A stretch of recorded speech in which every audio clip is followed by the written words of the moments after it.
Papa and I shared a love of literature and poetry.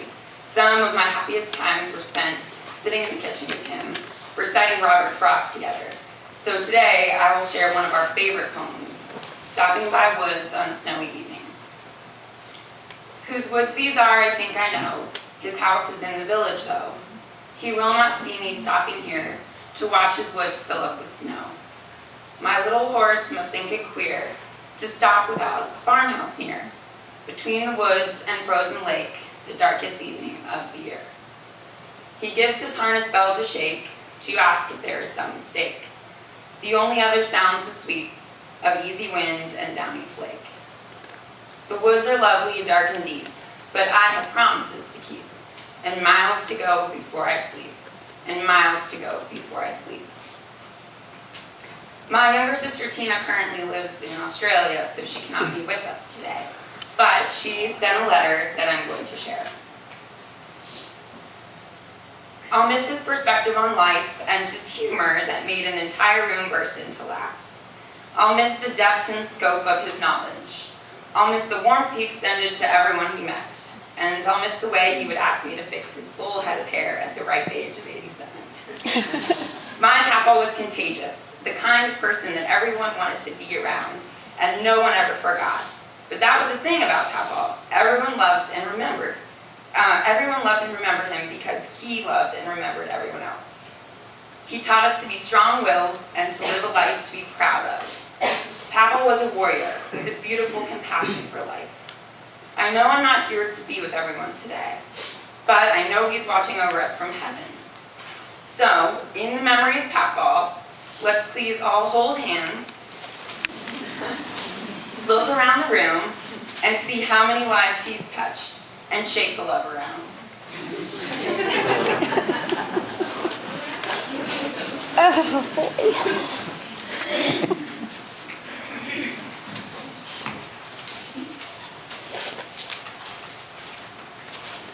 Those of you that don't know me, I'm Jared. I go with Chris, I believe is the way that it's said usually.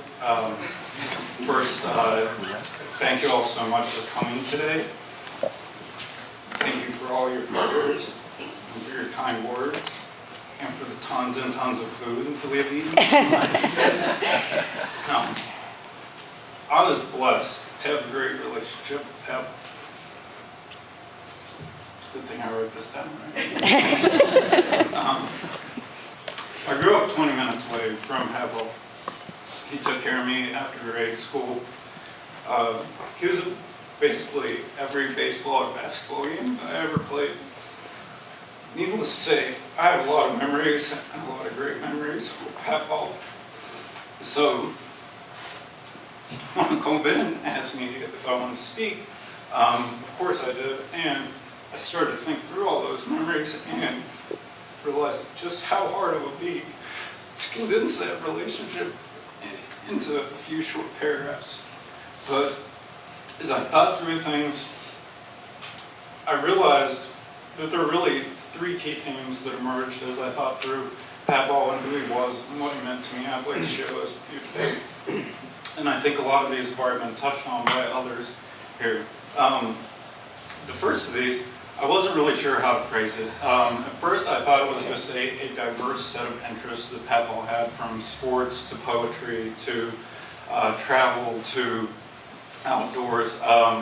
But ultimately I realized that it went so much beyond that, that it was not just a diverse set of interests, it was a passion for life and for so many different elements of life. And I mean, you could see this in so many different examples of he and Uncle Dave exchanging sports trivia questions, of his desire to re-memorize the Gettysburg Address at 86 years old. The enthusiasm with which he told a joke about a man and a donkey crossing multiple deserts. I never understood that joke, but it was a family favorite. I will never forget Pep-Ball's energy, his enthusiasm, and his interest in life.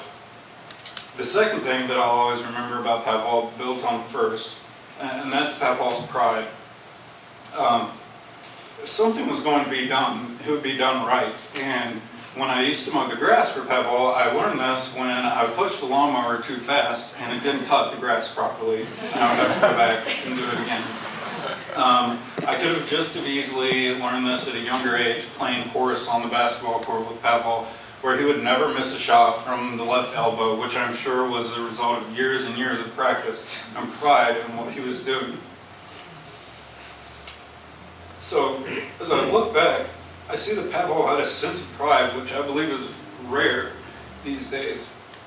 And it's something that I think really defined who he was in a lot of ways. And if you don't believe me, you can just head down to his garage and look at his shrines to Duke basketball and Ravenswood sports teams. He had a lot of pride. The third thing that really stuck out to me as I look back very much builds on the previous two qualities that I mentioned, and I think is on full display here today, and that's family and love of one's family. It's easy to see the relationship between Grandma and Papa and the love that they shared and how that's played out amongst the rest of our family as you look across here. And I think that is what he would be most proud of and what he took the most pride in. Ultimately, these are the three characteristics of Papa, the three primary lessons that I will take away. I think he imparted these to all of us, and I'm sure he imparted so many more things that I can't touch on here today. But as I look back, it's that passion for life, that pride, and his love of family that really stuck out to me. And also, as I look back across this last decade, as Papa went through so many difficult times, I think those are the three characteristics that kept him with us, and that gave us and gave me so many more extra years to spend with him. And I am grateful for those years, and I'm grateful for all the other years that I spent. Papa, you're an unwaveringly positive presence in my life, and I love you, and I miss you, and I thank you for everything.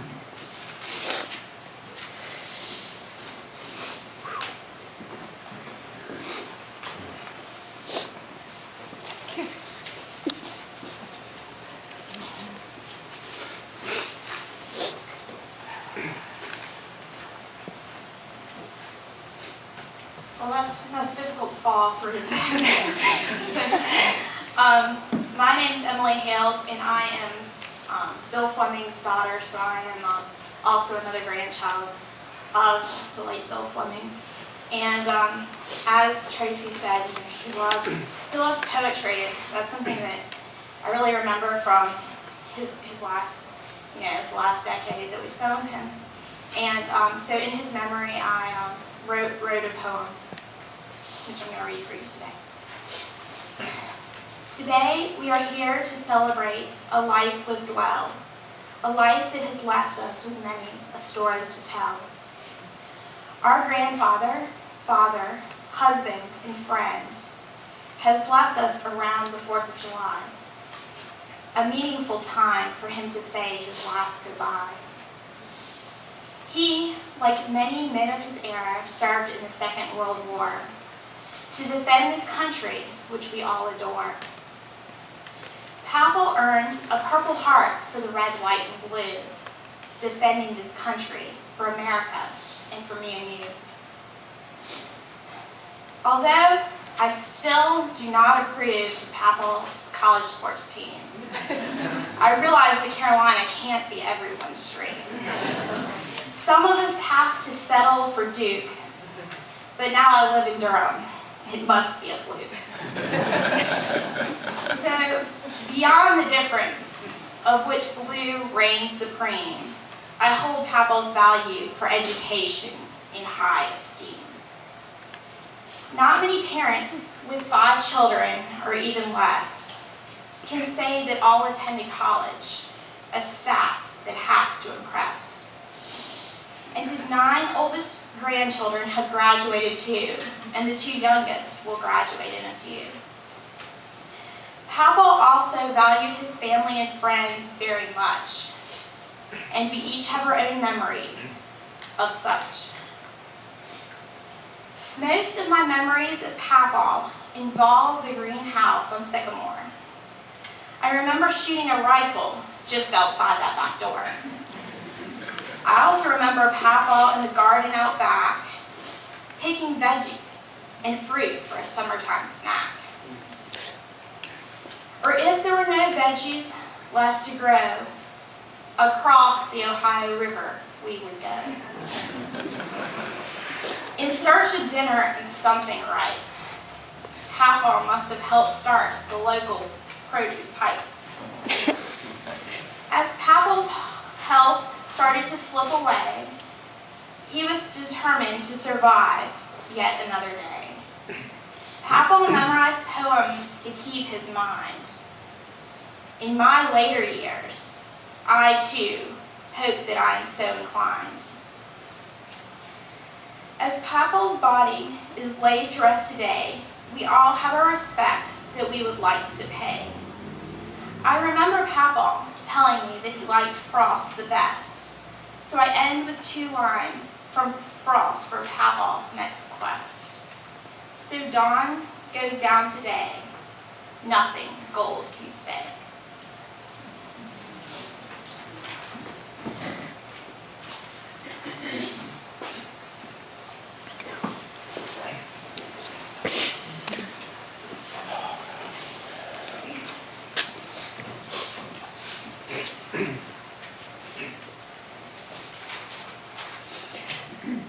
I'm Justin, one of Papa's grandsons, and today I'm going to read a message from his brother David Fleming. Uncle Dave lives in Alabama. He wanted to be here today, but the journey was just too difficult. So he sent this message for me that I'm going to share with you. To Brother Bill, with love from Brother Dave.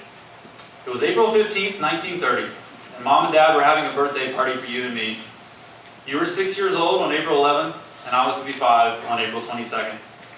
It wasn't too long after that party that grade school was being discussed by the family for you to start in the 1st grade and leave me at home. I was sad and couldn't believe you were going to leave me in early September. Then, one day around September 1st, you and I were in Daddy's hardware store with Dad and Mom, and in walked Marshall Jarrett, the grade school principal. When school was discussed, Mom said to Mr. Jarrett that son David was going to be heartbroken when Bill left him behind. Mr. Jarrett came to my rescue and told Mom and Dad to send me with Bill to 1st grade, and if I wanted to stay, it would be all right. My sadness turned to happiness, even though I could have dropped out had I wanted to. Luckily, I never did, and we stayed together for 12 years, graduating in 1942. Bill made all A's, and I made mostly C's. Brother Bill helped me a lot, though, and got me graduated. He took up for me when we got into fights with other boys, and after graduation, Bill and I left for Baltimore, Maryland to work for the Glenn L. Martin Aircraft Plant in light of World War II having begun. We stayed there all summer and enrolled in Duke University that fall. It wasn't 6 months later that Brother Bill was drafted into the Army and left me crying. He joined the 14th Armored Division and fought in France and Germany. It wasn't 9 months later that I was also drafted into the Army and joined the 45th Infantry Division, fighting in Italy, France, and the Alsace-Lorraine territory held by Germany. I never saw Brother Bill again until World War II was over. Our mother's prayers, I'm positive, got us both back home. Both of us were Purple Heart recipients, and Bill was awarded the Bronze Star for bravery. We went back to Duke together in September 1946, and Bill graduated in 1949. We roomed together until my departure due to a World War II win, and I finally made it in 1954 from West Virginia University. So I've lost my dearest brother to God at 87 years. And Brother Bill, I'm 86 years old, and God will find a time for me to be with you again. Wait for me, and I'll be with you when God calls. You're always my inspiration to living and a true brother. Bless you forever. Love, Brother Dave.